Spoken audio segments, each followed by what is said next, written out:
Yep. So I will also talk a little bit about PTSD then, just to give you guys some background.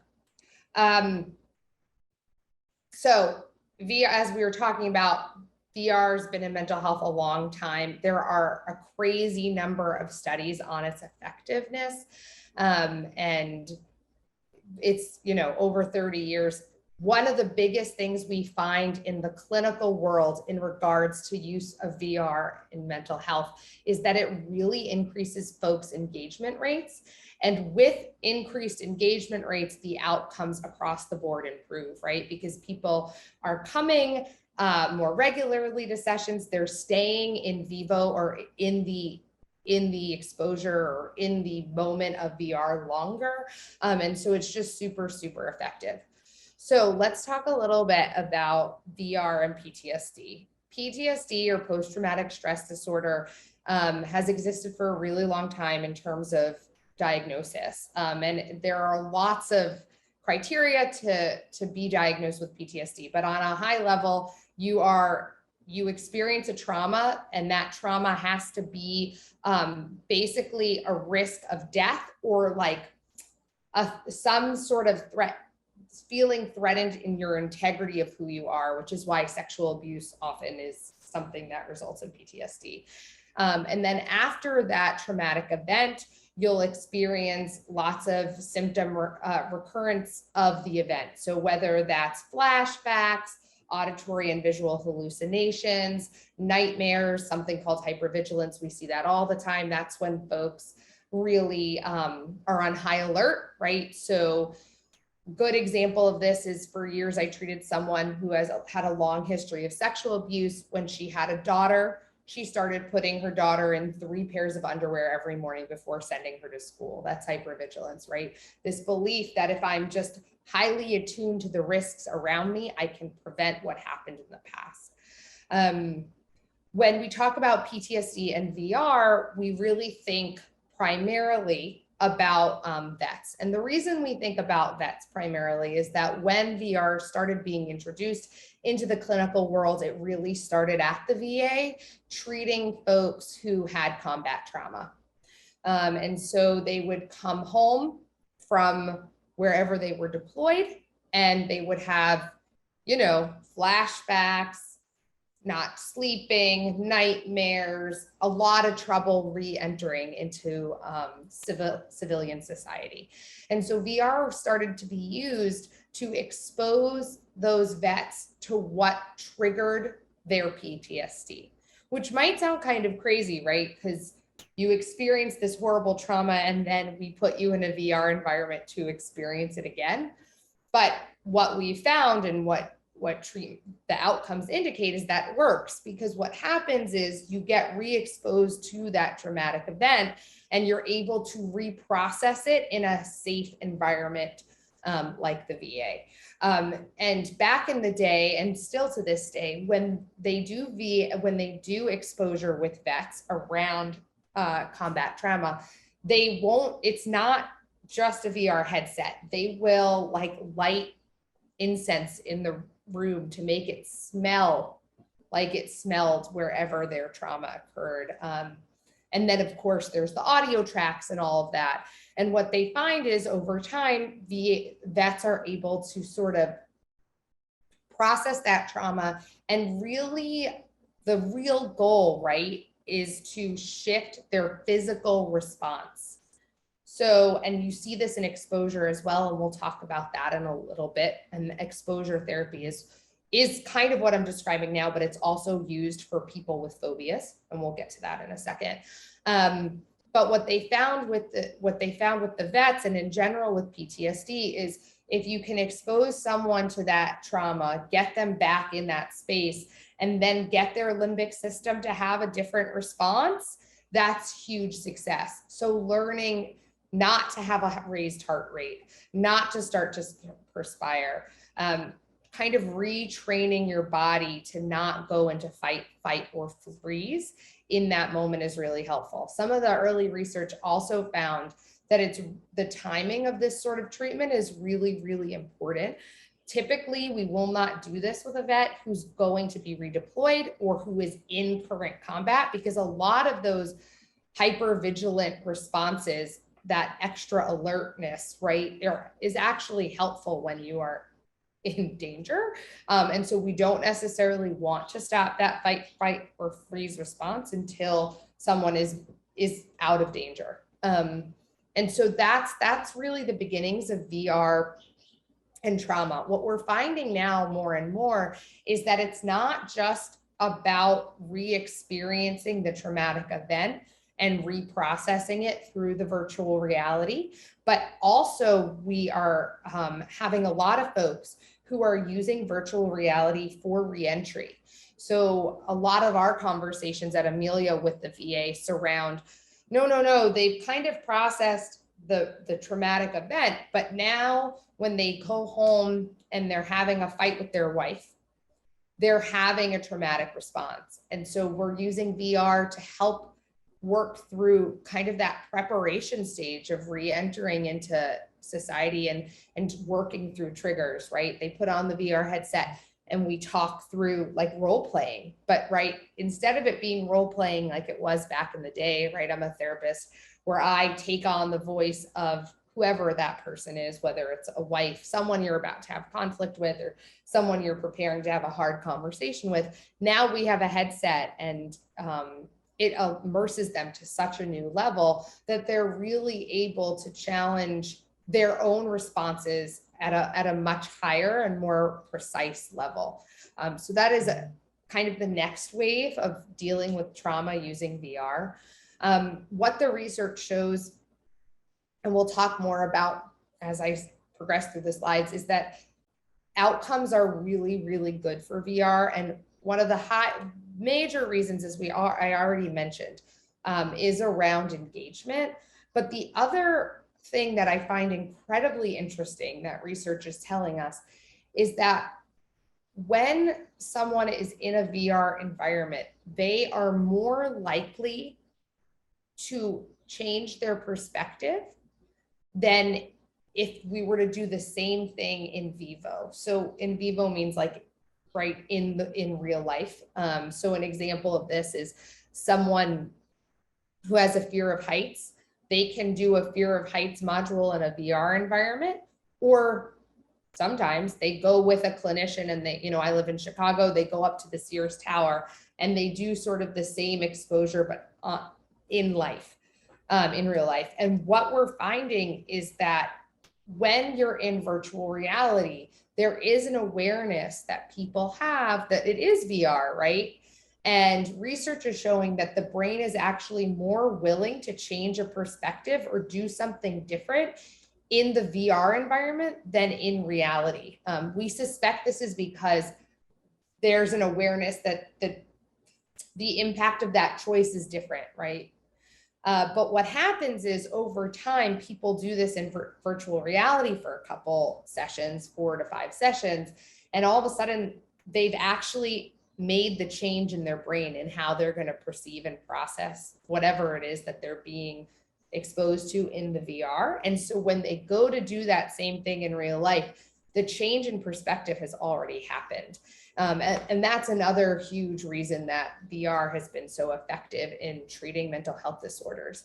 I want to talk a little bit now. I know this talk is focused on trauma, but on other sort of what beyond trauma exists, right, for the VR world.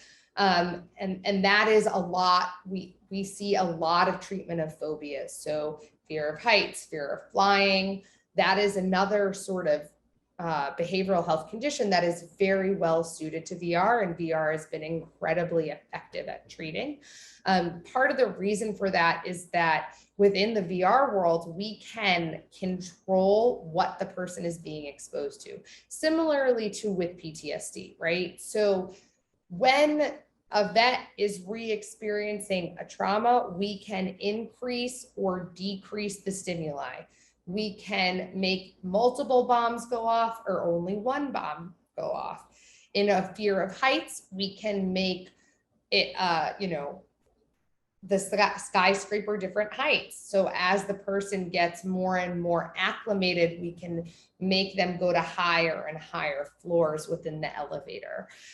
With a fear of flying, we can make it a turbulent ride or a smooth ride. We can make there be rain or no rain.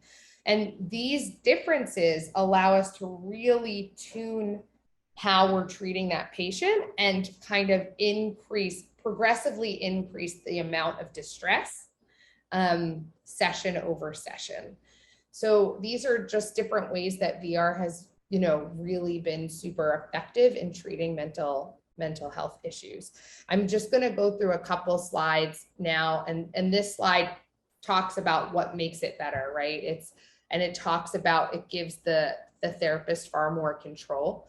And that goes back to being able to incrementally increase the distress that the patient will experience, and make for more personalized treatment.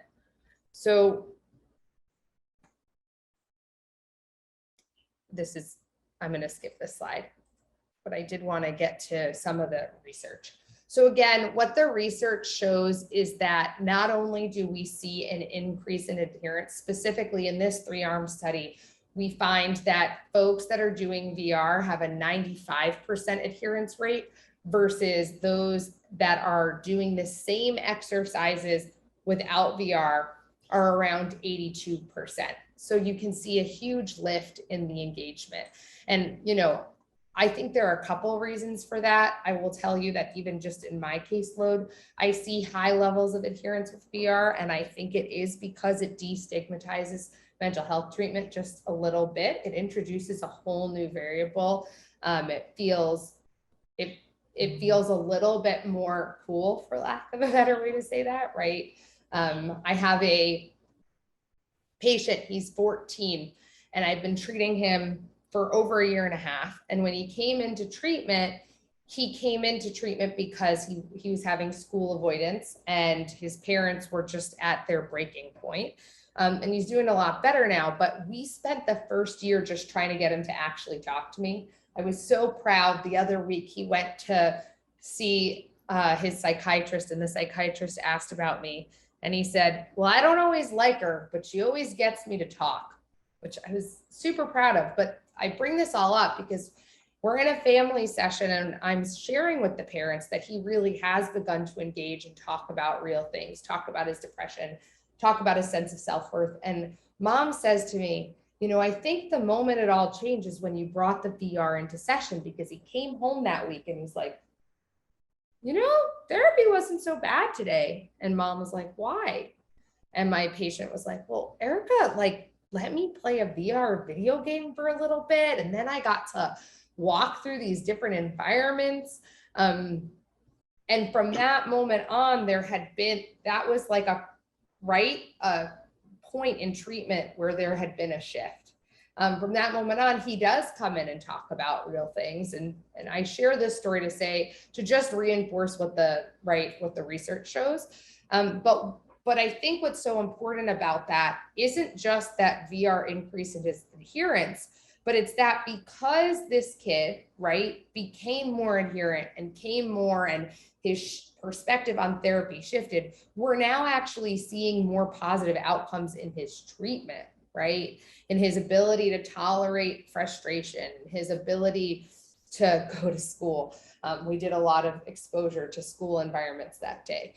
And so it's not surprising that in this 3-arm study, not only do you see the increase in the adherence rate, but you also see that the group that used VR that was more adherent also had an increase of 22% in their reduction of stress in comparison to the other groups. So some more just outcomes. So when we look at subjective units of distress, that is when you at the beginning of a session ask a patient on a scale of 1 to 10, where 10 is I want to crawl out of my skin and 1 is I feel perfectly fine. How distressed do you currently feel? What we see is that using VR, in about 5 sessions, you see an 80% reduction in that subjective units of distress. Again, when you compare that to treatment not using VR, it's more like 12 to 18 sessions. So it's not that you can't get there without VR, it's that VR really accelerates that progression. And research would say it's because of the immersiveness of the environment. I'm just going to do a quick time check. I think I have a couple minutes left. So that's some of the benefits of VR. We also see, and you'll see here on the slide, within the world of behavioral health treatment, there's trauma treatment that we use VR for all the time. That's its roots, that's its history.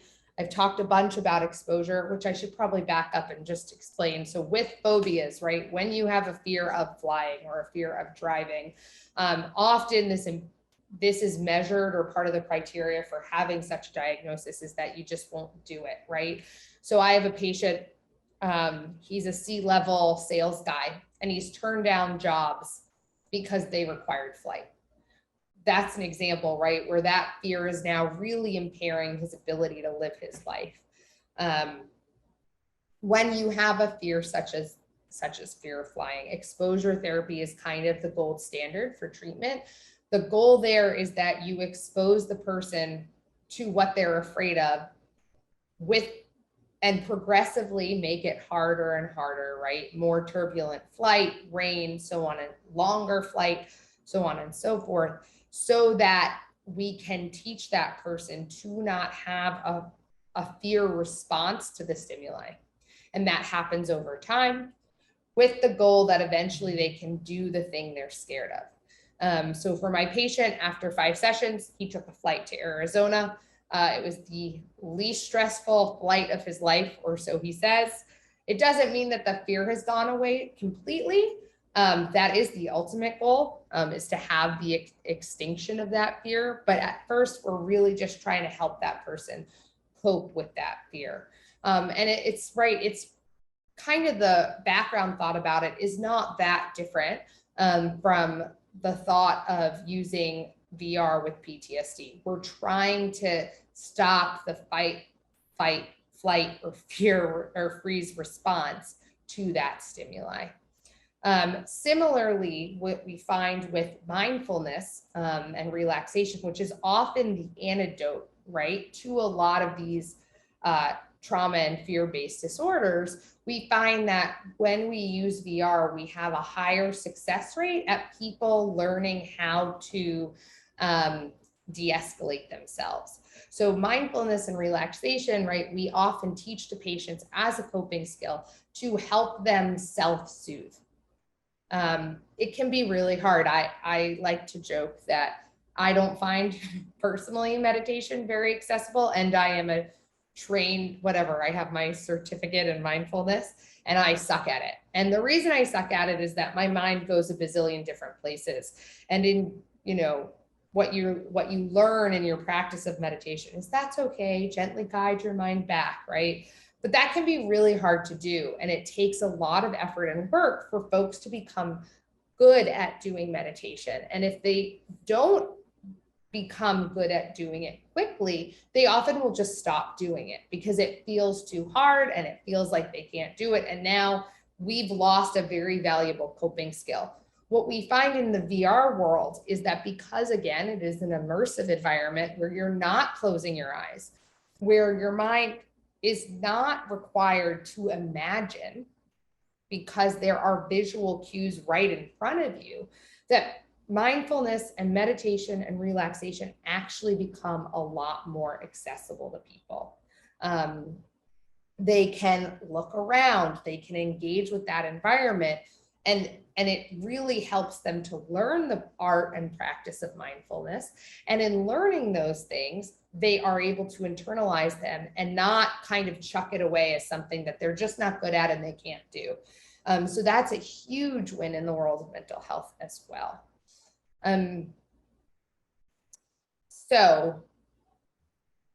Well, I'm going to skip this slide as well. Here this just speaks to kind of how VR is helpful in the world of mental health. And what I will say too that Thomas talks about is how VR has really catapulted within the world of behavioral health since the pandemic, right?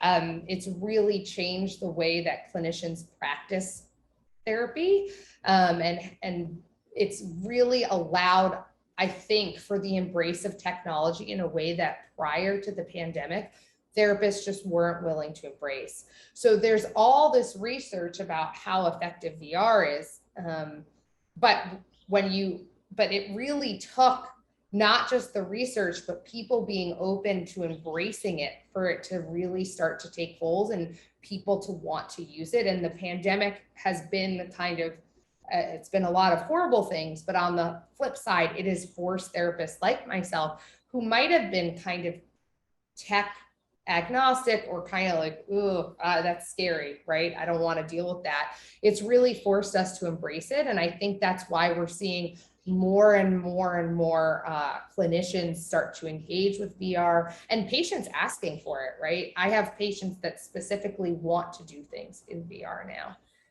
And I have a minute left, so I'm sorry. Does anyone have questions?